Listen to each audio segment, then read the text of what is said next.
ಮನೆತನದ ಪರಂಪರೆಯಲ್ಲಿ ಆರಂಭವಾದಂಥದ್ದು ಎಲ್ಲಿಂದ ಗುರುಗಳೇ?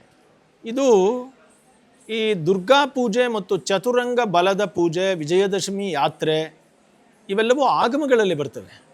ಆಗಮಶಾಸ್ತ್ರಗಳು 5ನೇ ಶತಮಾನದಿಂದಲೇ ಬಂದಿದ್ದಾವೆ. ಈ ಎಲ್ಲ ಆಚರಣೆಗಳ ಮೂಲವನ್ನು ನಾವು ನೋಡಿದ್ರೆ ಇದಕ್ಕೊಂದು ಹೆಸರು ಬರುತ್ತೆ ಶಾಸ್ತ್ರದಲ್ಲಿ, ಗುಪ್ತ ನವರಾತ್ರಿ ಅಂತ. ಈ ಗುಪ್ತ ನವರಾತ್ರಿಗೆ 2 ಅರ್ಥ ಇದೆ. ಗುಪ್ತ ಅಂದರೆ ಸೀಕ್ರೆಟ್ ಅಂತ, ಗುಪ್ತ ಅಂದರೆ ಗುಪ್ತ ಸಾಮ್ರಾಜ್ಯವನ್ನು ಆಳಿದ ಅರಸರು. ಓಕೆ.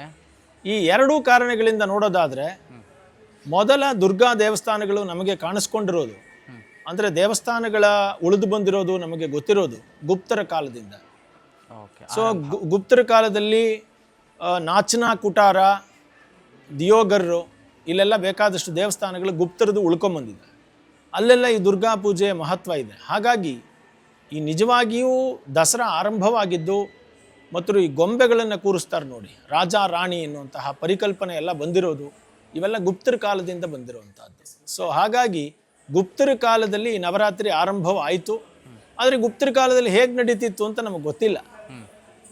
ಆದರೆ ಗುಪ್ತರ ಕಾಲದಲ್ಲಿ ನಡೆದಿದ್ದು ಗೊತ್ತಾಗುತ್ತೆ. ಈ ಶಾಸ್ತ್ರ ಗ್ರಂಥಗಳೆಲ್ಲ ಬಂದಿರೋದೆಲ್ಲ ಅದೇ ಕಾಲದ್ದು. ಮತ್ತು ಧರ್ಮ ಸಿಂಧು, ನಿರ್ಣಯ ಸಿಂಧುನಲ್ಲಿ ಏನೆಲ್ಲ ಆಚರಣೆಗಳು ಹೇಳ್ತಾರೋ ಅವೆಲ್ಲ ಗುಪ್ತರ ಕಾಲದಲ್ಲಿ ಫಾರ್ಮ್ ಆದಂಗೆ ಇದಾವೆ ಅವೆಲ್ಲ.